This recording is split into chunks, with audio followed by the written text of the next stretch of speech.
안녕하세요. 오늘의 사연은 파혼 선언을 한 예비 신랑님이 보내주셨습니다. 결혼을 앞두고 몇 가지 마음에 안 드는 부분이 있었는데 장모와 예비 신부의 진면목을 알고 파혼을 했다고 하시는데요. 무슨 이유로 파혼까지 하셨을지 지금부터 읽어보겠습니다. 안녕하십니까? 저는 올해로 32살에 인천 사는 총각입니다. 막상 총각이라고 스스로 부르니 어색하게 느껴지는 것도 사실입니다. 원래는 총각이라 불리지 않아도 되었을 몸이거든요. 애정대로 결혼했다면 총각이 아니라 유부남이라고 자신을 소개했을지도 모르죠. 하지만 파혼을 선택했고 이제 파혼 과정 다 마무리 지었습니다. 따지고 보면 저와 그녀는 처음부터 잘못된 만남을 가졌던 것 같습니다.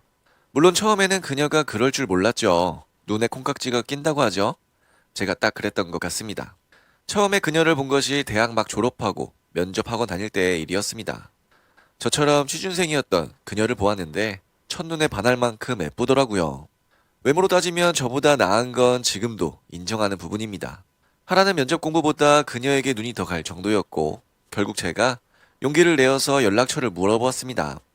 그렇게 만나고 사귀어 결국 결혼 약속을 하기에 이른 것입니다. 결혼 약속 전까지는 큰 문제가 없었습니다. 커플들이 다 그렇듯 서로 싸우기도 하고 토라지기도 했지만 그게 만남을 파투내는 수준까지는 안 갔어요. 그런데 우리 부모님이 그녀를 보고 이런 말씀을 하시더군요.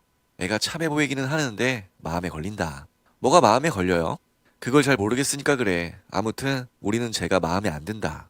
처음에는 나이 든 분들이 그냥 심통 부리는 줄 알았습니다. 마음에 안 드는데 어디가 마음에 안 드는지도 모르겠다고 하시니까요.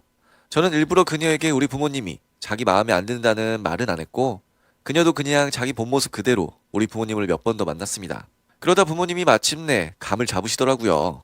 왜? 그 애가 마음에 안 드는지 알겠다. 젊은 애가 너무 돈을 밝히는 것 같아.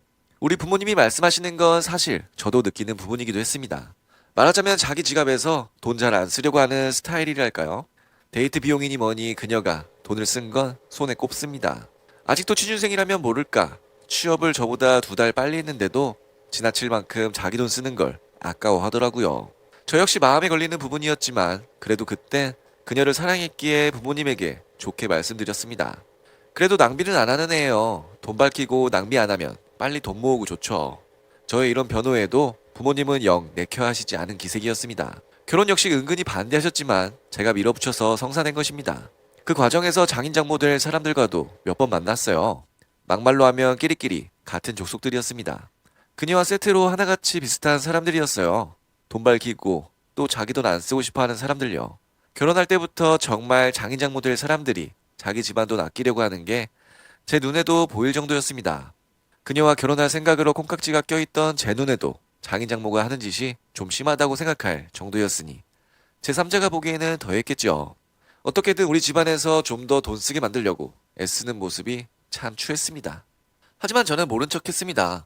최소한 결혼 과정에서는 그녀까지 자기 부모님처럼 행동하지는 않았거든요. 장인이나 장모가 우리더러 돈 더 쓰라고 하면 그녀가 나서서 말려주고는 했습니다.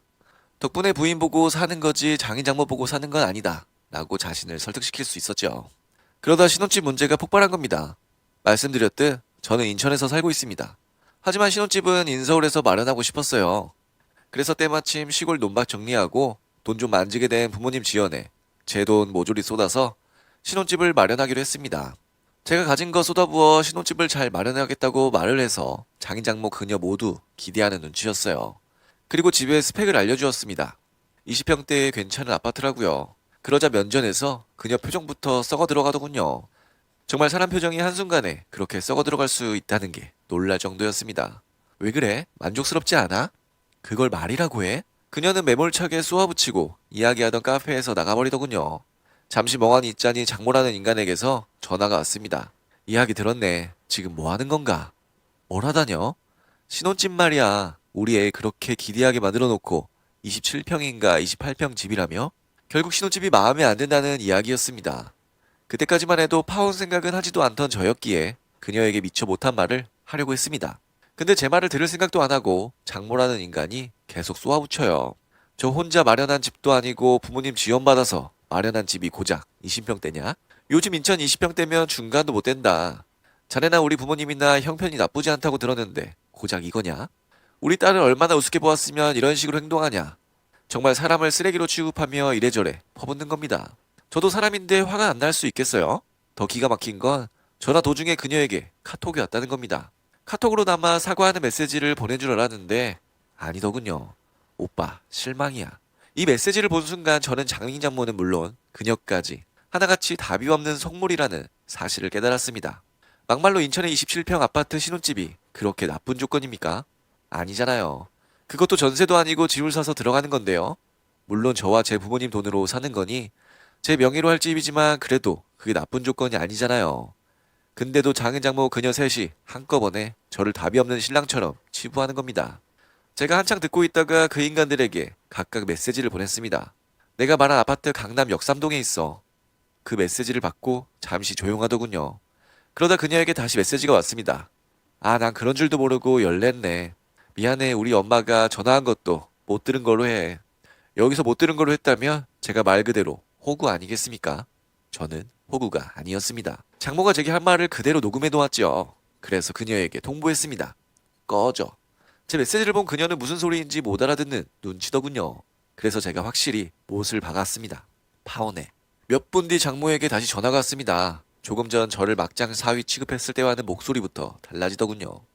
아이고, 내가 실수를 했네 그려. 정말 미안하게 되었네. 오해가 있었다고 생각하고 한 번만 잊고 넘어가면 안 되겠나? 저는 파혼 결심을 굳혔기에 장모에게도 잘 대할 이유를 못 느꼈습니다. 그래서 이렇게 말해주었죠. 진짜 늙은 년이나 젊은 년이나 쓰레기들이네. 뭐? 뭐라고? 귓구멍 막혔냐? 늙은 년이나 젊은 년이나 쓰레기라고. 나는 너희 같은 쓰레기들이랑 같이 살고 싶은 마음 조금도 없거든. 역삼동 아파트는 그냥 나 혼자서 안고 죽을 테니까 너는 네 잘난 짤년이랑 평생 살아라. 응? 반말로 욕하고 전화 끊었습니다. 그리고 우리 부모님에게 연락해서 파혼하겠다고 말했죠. 그녀를 마음에 안 들어하던 우리 부모님도 놀란 눈치였지만 제 사정을 듣고 장모의 녹음된 전화까지 들으니 바로 수긍하십니다. 이런 인간 같지 않은 것들이 있나. 이런 속물 구두쇠랑 결혼하면 네 인생 망친다. 그래, 파혼해라. 그 길로 그녀와 장인장모에게 다시금 파혼 선언을 했습니다. 당연히 그쪽에서는 펄펄 뛰고 난리가 났습니다. 죽어도 파혼은 안 된다느니 정파혼하려면 그동안 들어간 비용을 우리더러 다 물라는 둥 난리가 났습니다. 웃기는 건 저는 장모가 제게 막말한 걸 녹음했는데 그쪽에서는 제가 막말한 걸 녹음도 안 했다는 점이었습니다. 그래서 제가 장모가 막말하고 메시지 보낸 것을 근거로 파혼하겠다고 했죠. 그쪽의 행동이 너무 불손하고 마음에 안 들어서 결혼을 할 수가 없다고요. 안 입고 오면 제가 그쪽에 잘못한 증거를 가져오라고 했는데 그때 부들거리던 장인장모의 표정은 정말 고소하기 그지없었습니다. 아무튼 이렇게 파혼이 마무리되었습니다. 파혼 관련 비용은 저와 그녀가 반반씩 부담하기로 했고요. 어제부터 완전히 파혼 과정을 마쳐서 저는 총각이 되었습니다. 이런 일로 결혼 자체에 대한 회의감이 많이 드네요. 왜 사람들이 결혼하지 말라는지 알만한 사건이었습니다. 지금 같아서는 평생 혼자 사는 것도 나쁘지 않겠다는 생각입니다. 문제의 역삼동 아파트나 잘 굴리면서 말이죠. 네, 오늘의 사연은 여기까지입니다. 약혼자분과 장인장모의 지나친 행동으로 파혼에 이르셨다는 사연이셨습니다. 이왕 파혼하셨다면 혼자만의 삶을 잘 꾸려나가는 것도 하나의 방법이 아닐까요? 그럼 저는 다음 사연으로 돌아올 테니 구독과 좋아요, 알람 설정 부탁드려요.